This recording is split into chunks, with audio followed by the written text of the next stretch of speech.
Today, I'm going to be going over all of your top questions that you guys have submitted as far as Helium 10 and other Amazon strategies. How cool is that? Pretty cool, I think.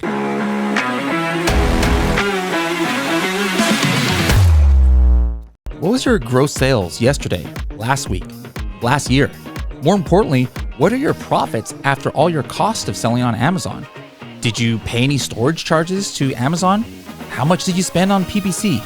Find out these key metrics and more by using the Helium 10 tool, Profits. For more information, go to h10.me/profits. Hello, everybody, and welcome to another episode of the Serious Sellers Podcast by Helium 10. I am your host, Bradley Sutton, and this is the show that's completely BS-free, unscripted, and unrehearsed, organic conversation about serious strategies for serious sellers of any level in the e-commerce world.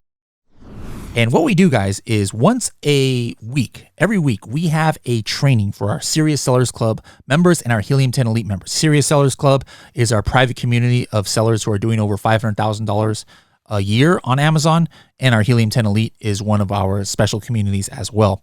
And once a month, we are going to be opening up this kind of Ask Me Anything to everybody and also repurposing it as we are doing right now as a podcast episode, so you guys can take advantage of some of the questions that other people have, and maybe it's some similar questions that you have. So here is our Ask Me Anything for this month. I hope you guys are able to get some great tips out of it. And if you guys would like to participate in the July one, don't forget to sign up to get notifications on when we're going to go live.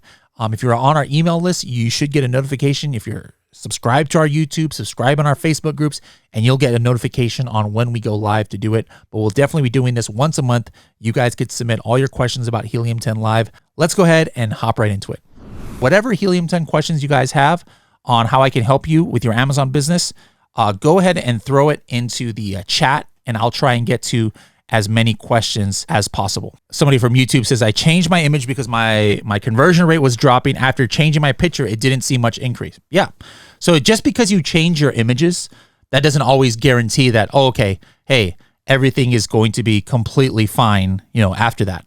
That's definitely not the way it works. Now, that doesn't mean you don't try changing it, because sometimes the image strategy changing can help, which is why, again, you use Listing Analyzer to look at what is working for your competitors. Andrea says Amazon loves new content. Yeah, sometimes that's true. But I wouldn't change your image. I wouldn't change your listing all the time, because at least on the keyword side, sometimes it can actually confuse the Amazon algorithm. So just because you can do new listings in your listing builder in Helium 10, I wouldn't always change my listing like nonstop, because the algorithm might not be able to react in time. Jesse says, is there any KPI we could use to see how effective our images are other than sales? Well, I mean, at the end of the day, that's what matters, right? Sales. But sales is only the very, very end of it. There's different steps. There's add to carts. There is your unit session rate. So for example, the first thing in Helium 10 I would be looking at, especially on the new Insights dashboard, and something that I check like sometimes on a daily or weekly basis, is my unit session percentage. All right. Basically, out of how many times people visited my page, what was my sales, all right? And then the sessions itself. Because think about it. If my keyword ranks stay the same, which they don't always stay the same, but let's just pretend that on average, my keyword ranks are similar from this week to last week. And my sessions or page views, if either of those metrics goes down, what does that mean? That means that people in the search results were choosing my product less. They clicked on it less. Let's just say if the search volume was kind of similar, right? And so this is obviously something you can look over time. So I'm going to be looking in my Helium 10 dashboard at my sessions, first of all, and my keyword ranks. Because if the keyword rank stays the same, but my sessions goes up, that means more people are clicking on it in the search results than before, meaning that maybe they like this new price point I put. Maybe they like my new title. Maybe they liked my new main image. If my sessions goes down, well, then something is wrong. The same thing, like maybe we're talking about your page views or maybe you actually change your A+ content, or you change your secondary images, something you can't see in the search results. Well, the metric that would show that is, of course, your unit session percentage. All right. So if you were getting 100 sessions and you were doing 5 sales, well, your unit session percentage is going to be 5%. That'll show on your Helium 10 dashboard. But if all of a sudden that goes down to 2% after you change some images, well, guess what? Whatever new images you have, they're not performing as well as your old ones. So I would revert back to the old ones. All right. If your unit session percentage went from 5% to 8%, well, then regardless of what your sales did, because maybe sales, can go up or down.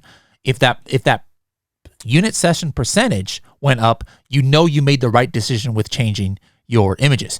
If you're outside of Helium 10 and once you get into search query performance, you can even take it to the next level and start examining your impressions versus your clicks versus your add to carts and then your sales. Kunal says, how exactly can we use ChatGPT for optimizing and upgrading the listing? So let me tell you exactly how I do it. So I had a listing that I thought needed refreshing. And so what I did was I imported it into my listing builder, and then I put some new keywords I wanted to include in there.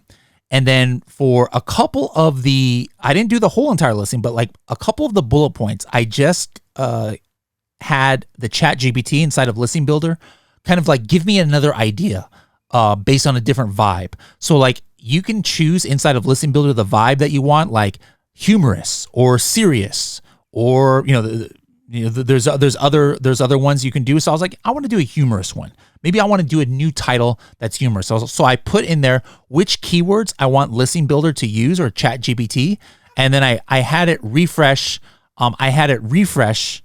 A new title for me using that different vibe. And then maybe I didn't use the exact one that it gave me, but it gave me an idea. Like it made something in the way I was like, oh, that's a pretty cool way of saying that. Or that's a pretty cool way of saying this bullet point. So that's how I personally do it. If I have a brand new listing, I'll use it to get a start on it. I have all my keywords and I'll have ChatGPT make round 1. Now I go in there and I still change a lot of it. Right? I still change a lot of the listing because ChatGPT doesn't always use all of the keywords that I want to specify. But I have it get me on the right track, because sometimes we all have, writer's block sometimes, and we don't know how to get started. But it usually, as soon as ChatGPT makes a test listing based on what the inputs I put, I'm like, man, that's a great start. And then I go in there and I start optimizing it from the keyword basis. Matthew says, what are your thoughts on periodically updating your listing to try and optimize for different sets of keywords? So like I said, I am not going to do it that often. All right. Like when I say often, I'm talking about, I'm not updating my listing like once a week or something like that. That's going to confuse the Amazon algorithm. So I could do that in Helium 10 listing builder. I could do a different listing every day if I wanted to, but no, just because I can do it doesn't mean it's a good practice. I usually don't change my mature listings more than like once every couple months at most, because there's usually not new keywords that comes up all the time. Now, if I just have a new keyword that I found that my competitor is ranking for, and it's just a matter of throwing one keyword in there, sure, I can do that. But I'm not going to change, I'm not going to throw into my title like once every month. I don't want to change my title that often, but I'll throw in a keyword here or there. If I'm trying to change my entire bullet points, I'm not going to be doing that once a month. No, because again, the algorithm needs time to adapt to what we are putting in the listings. And if I'm constantly changing it, that could actually hurt my rankings. Is there a Helium 10 guide to launching new products? Yes, we have that. Like we talk about in the Maldives honeymoon strategy. So the 466 and 467 is kind of like the pre-launch strategy. All right. So that's what gets you like 80% of the way there. And then I would go to h10.me/400 and look at the second half of that episode as far as how I actually launch the products after that. Michael says, should a keyword become a negative target if it gets a good rate of impressions and clicks? For me, let's say I'm using Atomic. I'll tell you what my rules are that I put in Helium 10 Atomic is I say, hey, if I get a keyword that has 20 clicks and or spend that equals half of the retail price. In other words, if I have a $50 retail product and I've spent $25, I'm actually going to suggest Atomic to suggest to me to negative match that keyword. All right. If it gets like 25 clicks, sometimes I'll do even 15 or 20 clicks or $25 spent, 50% of the retail price, because usually that means that there's, regardless of the buyer intent, my product is just not vibing with them. So it's just wasting money. That being said, let's just say that it's one of my main keywords. Like if I'm selling a coffin shelf and I get great impressions, great clicks on coffin shelf and 0 sales, before I negative match that, I got to figure out what's going on with my product, because I'm not going to have success on Amazon if one of my main 10 keywords, I am getting 0 clicks. That means something is broken with my listing. Something is wrong with my listing that people are not buying it. Or I'm just going to give up on that product, because if there's nothing wrong, if I can't figure out what's wrong, then I might as well just stop selling that product, because if my main keyword, I can't even get people to click on it and buy it, I'm not going to have long-term success. I guarantee it.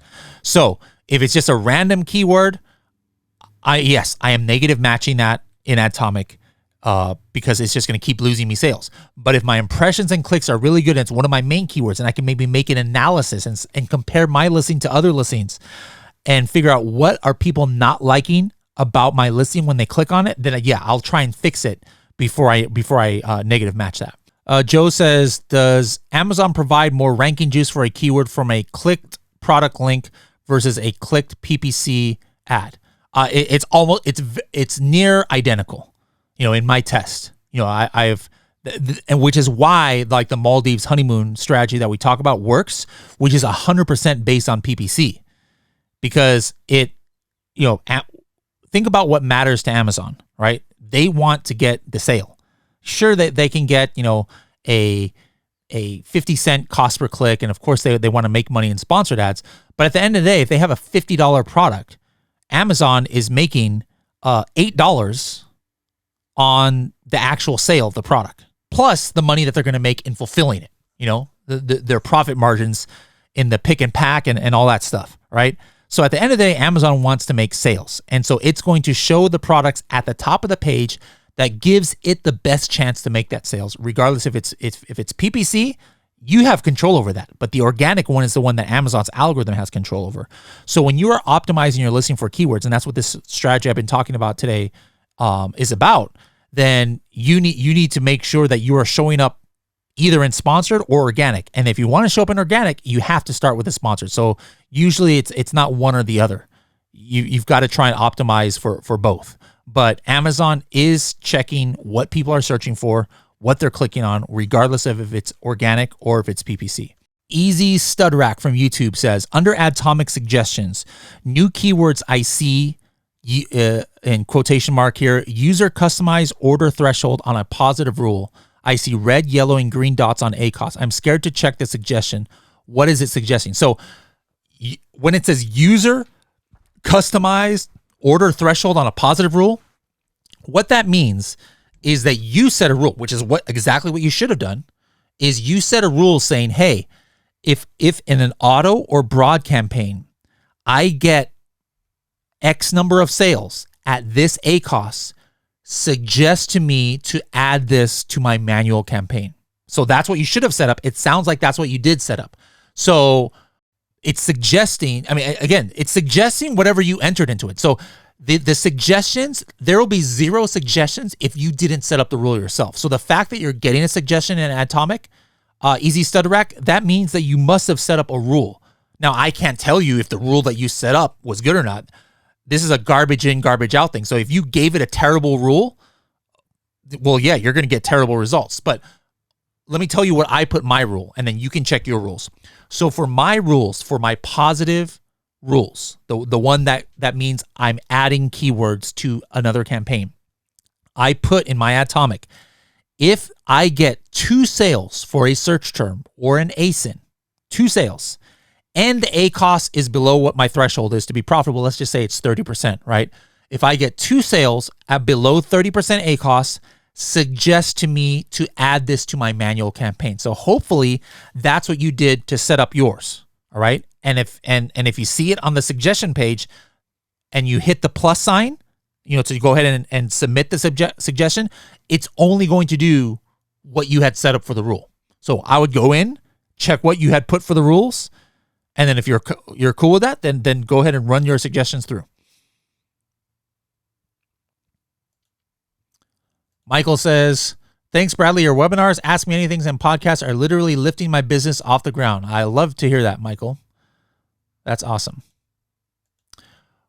Romaine says, my ACOS is over 100%. Any tips lower this? So hopefully you're using Atomic. So if you're using Atomic, I'm in the Project X account. And if you had the rules set up, Atomic would be telling you what you need to do to get your ACOS down. But let's just say maybe you didn't set your rules up, or you just started with Atomic. Like if anybody just starts with Atomic, here's what I would do. I would look at the last, let's just say 60 days. All right. And I haven't even looked at the advertising here. So I'm hoping that nothing shows up here, but there might be some that show up because I haven't been, I've been on traveling for a while. So I haven't been following up with my Atomic here. I'm going to go to my analytics and I'm going to go to search term. All right. I'm going to go to search terms. And then what I want to do is I want to say, hey, what have I spent at least, or no, you know what? I'm going to pick clicks. Is there any search terms that I have had at least 25 clicks? All right. But I have had zero PPC orders. All right. So this is just so simple. You can't really, it's harder to do this in Seller Central, but that's why I love Atomic.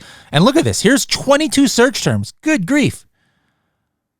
That I have spent a couple $100s on, and then I have gotten zero sales. So take a look at this, guys. Right here. Here is an ASIN. All right. Maybe I want to see what the heck is this ASIN. So I'm going to see what this ASIN is. This is another coffin shelf. Look at this, guys. I had not been paying attention to my Atomic. I have gotten 116 clicks. This is terrible. What's wrong with me? I've gotten 116 clicks on this keyword with zero sales. I spent $54. So I want to negative match it, but I want to see where is this showing up. So what I'm going to do is I want to see this in the ad group, the actual ad group. So I'm going to hit this toggle for ad group. This is why Atomic is so amazing, guys. If you guys aren't using this, my goodness, you guys are wasting a lot of time. All right. So, you see, this is good. I actually have this ASIN as a target inside of this campaign. So I'm going to actually click this and I want to go into this campaign and then just take a look at what the heck I was thinking. What I did was I saw this on my analytics page, and now I opened up to the product target group, and sure enough, here is in the last 60 days, what ASIN was this? RK9. Here's RK9, zero sales. So I'm going to pause this. This is just wasting me money like ridiculous. So I'm just going to go ahead and pause this. And now I'm not going to spend any more money on this target that is costing me money. All right. What are some other ones here? Pink coffin shelf. All right. For whatever reason on the research group, pink coffin shelf is not working for me. So you know what I'm going to do? Without even having to go to the campaign, I'm going to go ahead and add this as a negative match. So I'm going to hit this negative target, and I want to negative match this on this research campaign. There it is right there. I've gotten 85 clicks with zero sales. I'm going to hit apply. And now this is never going to show up in that campaign again. So if I would have just left this, that's like $75 worth of spend potentially that I just saved over the next 2 months by taking 3 seconds and doing this in Atomic. So that's what I would do. The first step I'm going to do to lower my my ACOS is seeing where I'm spending money and not getting any sales. There's of course a lot of other things you can do, but that's my first thing. Michael says, what's a good target for ACOS? It depends. There's no one answer for this. The best ACOS you could have is what makes you profitable, but you should also be thinking about your total ACOS or your tacos, because sometimes you could be maybe not so profitable on an individual ASIN or on your ACOS, on your actual campaign that you're doing. But because you're running this, it has this like ripple effect across your other products where overall you're still profitable. So don't just look at your ACOS. But if you just wanted to just be profitable exactly on what you're advertising for, yeah, you can look at your ACOS, and then you've got to find that sweet spot where you can still be profitable. Palash says, broad, phrase, and exact. What's the difference between the bids strategy? Again, everything I do, no matter if it's broad, no matter if it's phrase, no matter if it's exact, when I'm setting that up in Atomic, is I'm just trying to be profitable. And my target price for exact might be different than it is, like maybe sometimes for broad and auto, I have to keep lower bids because the targets can be all over the place, right? So I might have to keep a lower bid just to make up for all the, the keywords that it's going to show me that maybe I'm not going to get many sales on. But yeah, it's up to you, and it's up to your product at what you can remain profitable at. There's no magic number that you should be shooting for. Robin says, what's the best way to learn with Atomic? Is if you just started with Atomic, reach out to customer support, and they've got like this 8-week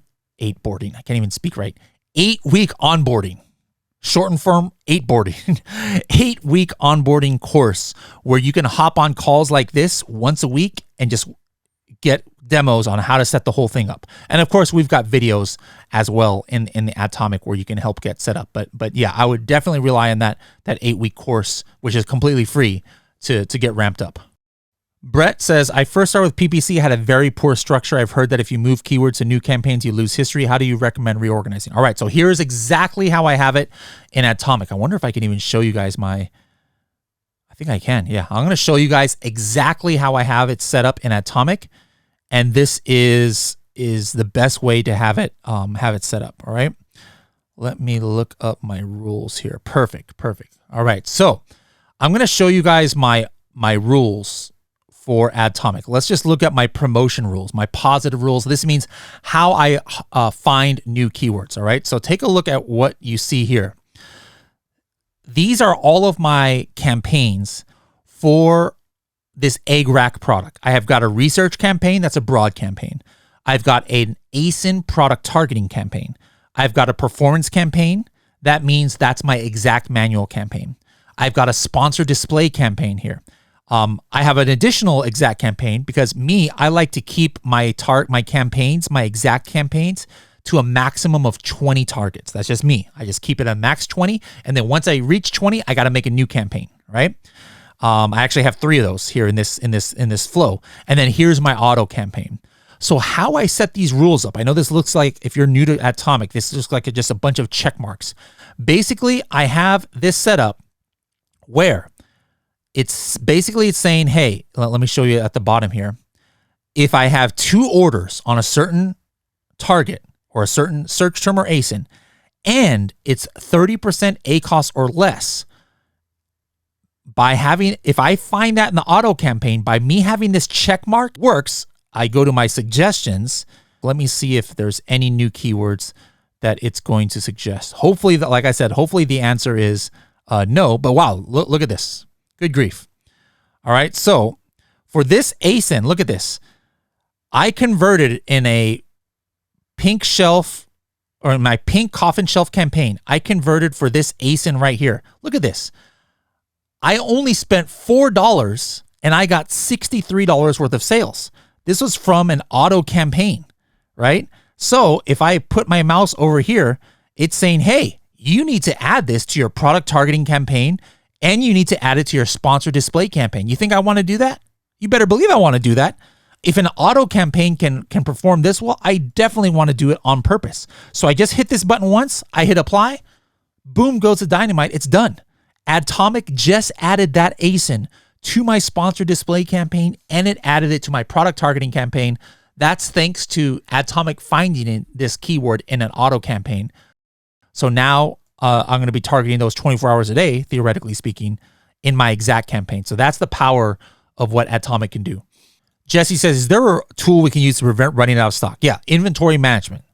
Inventory management in Helium 10, if you set it up correctly, and you set the right algorithm of what your product is, and the sales are all tied to Helium 10, it'll help you to not run out of stock because it'll tell you when you need to order more, when you need to transfer some from your inventory like from your 3PL, etc. That's what I use for all of my Amazon accounts.